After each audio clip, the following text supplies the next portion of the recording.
Now, let's talk about something serious. The silencing of black voices. It's like America has a giant remote control, and whenever a black voice starts saying something real, someone hits the mute button. This isn't an accident, it's a system. One of the most effective ways to keep people quiet? Make sure they're too busy trying to survive to speak up. That's where economic disenfranchisement comes in.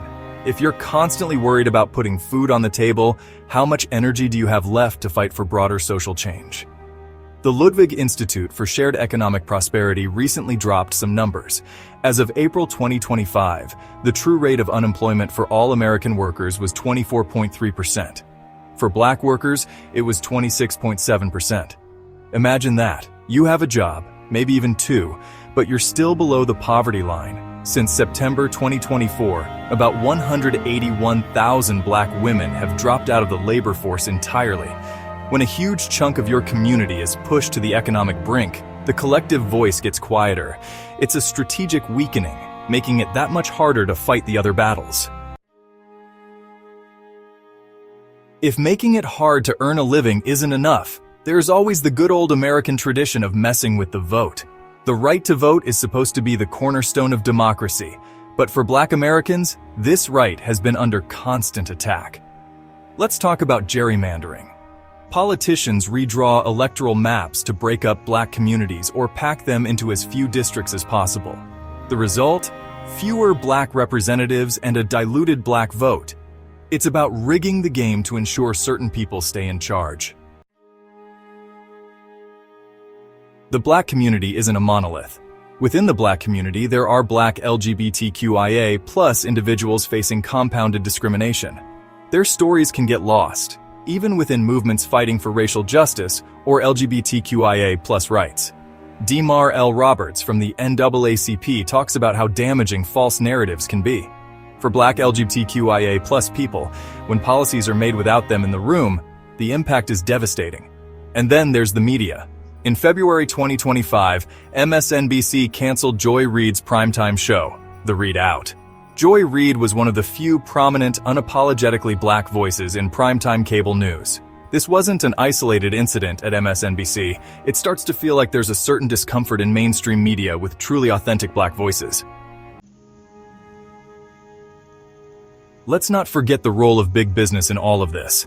Corporations have so much power, and when they choose to be silent, that silence can be deafening for black communities.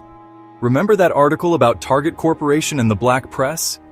It talked about Target's lack of support and engagement with black media outlets. This isn't just about hurt feelings. It's about undermining the financial stability and reach of media that serves a vital role.